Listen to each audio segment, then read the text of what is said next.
viewers, உணவு நலம் சேனலுக்கு உங்களை வரவேற்கிறோம். எங்களுடைய சேனலை நீங்க சப்ஸ்கிரைப் பண்ணலனா சப்ஸ்கிரைப் பண்ணிடுங்க. அது மட்டும் இல்லாம பக்கத்துல இருக்க பெல் சிம்பலையும் கிளிக் பண்ணிடுங்க. இன்னைக்கு நம்ம வீடியோ வழியா என்ன தெரிஞ்சுக்க போறோம் அப்படின்னு கேட்டிங்கன்னா, அப்பப்பா இந்த உலகத்துல ஸ்வீட் பிடிக்காதவங்கன்னு யாருமே இருக்க மாட்டாங்க. அந்த அளவுக்கு எல்லாருக்குமே ஸ்வீட்னா ரொம்ப பிடிக்கும். எனக்கே ரொம்ப பிடிக்கும். இப்போ ஏன் நான் அதை சொல்றேன் அப்படின்னு கேட்டிங்கன்னா, இந்தியாவில் இருக்கக்கூடிய பிரபலமான இனிப்பு வகைகள் எது அப்படிங்கிறது தான் தெரிஞ்சுக்க போறோம். ஸோ அது மட்டும் இல்லாமல் அதுக்கு பின்னாடி இருக்கக்கூடிய வரலாறுகளையும் நம்ம தெரிஞ்சுக்க போறோம். சரி வாங்க வீடியோக்குள்ள போகலாம். இந்தியாவில் இருக்கக்கூடிய ஒவ்வொரு மாநிலத்திலையுமே வெவ்வேறு மொழிகள் மட்டும் பேசுறது இல்லைங்க. அவங்களோட ட்ரெஸ்ஸு, கலாச்சாரம், சாப்பாடு எல்லாமே வெவ்வேறு மாதிரி இருக்கும். இந்தியாவில் தான் நிறைய பண்டிகைகள் கொண்டாடுறாங்க. எல்லா பண்டிகைகளுக்கும் விசேஷங்களுக்கும் எல்லோரும் முக்கியமாக வீட்டிலே தயாரிக்கக்கூடிய ஒரு உணவு எதுன்னு கேட்டிங்கன்னா இனிப்பு சிற்றுண்டி அப்படின்னு சொல்லலாம்.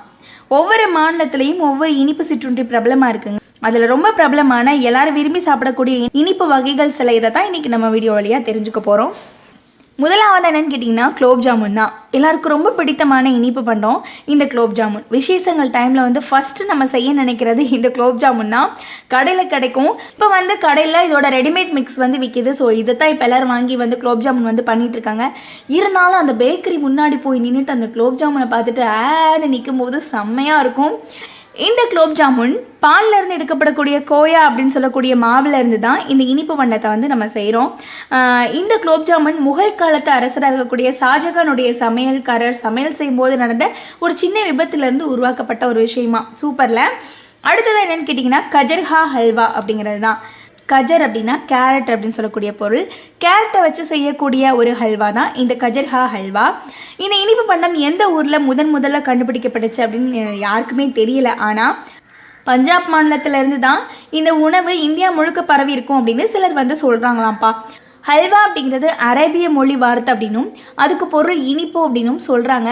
கேரட், சர்க்கரை, பால், நெய் எல்லாத்தையும் சேர்த்து செய்யப்பட்டதுனால இது கஜர்ஹா ஹல்வா அப்படின்னு சொல்கிறாங்க.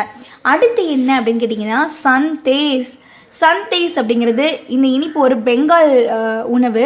கொல்கத்தாவில் ரொம்ப பிரபலமான இந்த இனிப்பு பண்டம் பாலில் இருந்து செய்யப்படுது. பாலை காய்ச்சி எலுமிச்சப்பழ சாறை ஊற்றி பாலை தரைய வச்சு சர்க்கரை சேர்த்து ரொம்ப எளிதாக செய்கிறாங்க. இந்த சந்தேஸ் இனிப்பு வகை இருக்கு இல்லையா, இதை ராமாயணத்தில் கூட என்ன பண்ணியிருக்காங்கன்னா சொல்லியிருக்காங்களாம். ஆனால் சரியாக இந்த இனிப்பு எப்போ கண்டுபிடிக்கப்பட்டுச்சு அப்படின்னு யாருனாலையுமே உறுதியாக சொல்ல முடியலை. அடுத்து என்னன்னு கேட்டிங்கன்னா அது கொழுக்கட்டை தாங்க. விநாயகர் சதுர்த்திக்கு கண்டிப்பாக எல்லாரோட வீட்லேயும் செய்யப்படக்கூடிய ஒரு இனிப்பு பண்டம் இந்த கொழுக்கட்டை. அரிசி மாவுக்குள்ளே பருப்பு, தேங்காய் துருவல், வெல்லம் சேர்த்து இந்த பூரணத்தை எல்லாம் வச்சு செய்யப்படக்கூடிய இந்த கொழுக்கட்டை நம்மளோட தமிழ்நாட்டு ஒரு பிரபலமான இனிப்பு பண்டம் அப்படின்னு கூட சொல்லலாம். இந்த இனிப்பு வகை வட இந்தியாவில் மொடக் அப்படின்னு சொல்கிறாங்களாம். மொடக். அடுத்ததாக பாயாசம். கல்யாண பந்தியில் நம்ம கடைசியாக சாப்பிடக்கூடியது தாங்க பாயாசம். குறைந்த நேரத்தில் செய்யக்கூடிய ஒரு சுவையான இனிப்பு இந்த பாயாசம். இந்தியா முழுக்க இந்த பாயாசம் பிரபலமாக இருக்குது. சில மாநிலத்தில் கிர் அப்படின்னும் பாயாசா அப்படின்னும் சொல்கிறாங்களாம். இந்த பாயாசம் நிறைய வகைகளில் செய்யப்படுது. அரிசி பாயாசம், ஜவ்வரிசி பாயாசம், பருப்பு பாயாசம், சேமியா பாயாசம்னு இந்த வகையான பாயாசத்தில் பால், சர்க்கரை இல்லைன்னா வெல்லம், நெய், முந்திரி இந்த பொருட்கள்லாம் முக்கியமாக சேர்க்கப்படுதுங்க. அடுத்து காஜு கி ஃபர்பி. காஜு அப்படின்னா முந்திரி அப்படின்னு பொருளுங்க. வட இந்தியாவில் கண்டுபிடிக்கப்பட்டது தான் இந்த இனிப்பா. பர்ஃபி அப்படின்னா இனிப்பு அப்படின்னு அர்த்தம். இந்த பர்ஃபி எப்படி பண்ணுறாங்கன்னு கேட்டிங்கன்னா பாலை நல்லா காய்ச்சி கெட்டியாக்கி அதில் இனிப்பு சேர்த்து செய்யப்படுறதான். இந்த பர்ஃபியோட பொடிச்ச முந்திரியை சேர்த்து செய்யப்படுறது தான் காஜு கி பர்ஃபி. முந்திரியை ஊற வச்சு அரைச்சி செய்யப்படுறதுக்கு பேர் காஜு கட்லி.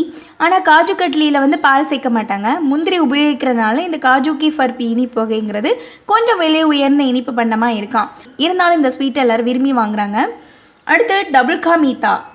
என்னப்பா பேரெல்லாம் டிஃப்ரெண்ட்டாக இருக்குன்னு யோசிச்சுட்ருக்கீங்களா? என்ன, ஆமாம், ஸ்வீட்டெல்லாம் டிஃப்ரெண்ட்டாக தானே இருக்கும். அடுத்து டபுள் கா மீத்தா அப்படிங்கிறது இந்த இனிப்பு ஹைதராபாத்தில் ரொம்ப ஃபேமஸ் ஆங்க. இந்த ஸ்வீட் ஹைதராபாத்தில் ரொம்ப ஃபேமஸ். ஸ்வீட் ரெட்டை அல்லது பாலை ஊற வச்சு ஏலக்காய், குங்குமப்பூ இதெல்லாம் சேர்த்து செய்யப்படுறது தான் இந்த ஸ்வீட்டு. சாகி துக்ரா அப்படின்னு சொல்லக்கூடிய இன்னொரு ஸ்வீட்டும் இது மாதிரி தான் இருக்குமா. டபுள் கா மீத்தா அப்படின்னா டபுள் ரொட்டி அப்படின்னு அர்த்தமா. நம்மளோட இந்தியாவில் இன்னும் நமக்கு தெரியாத பல ஸ்வீட்ஸ் எல்லாம் இருக்குது. இந்தியாவில் திருவிழாக்களுக்கா பஞ்சம். இந்தியாவில் பலதரப்பட்ட அருமையான ஸ்வீட்ஸ் எல்லாம் குறிப்பிட்ட சில வகைகளை மட்டும்தான் இப்போ நான் உங்கள் கூட ஷேர் பண்ணிக்கிட்டேன்.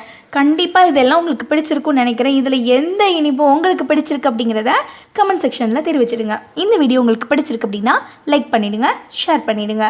மீண்டும் அடுத்த சூப்பரான வீடியோவில் சந்திக்கலாம். நன்றி.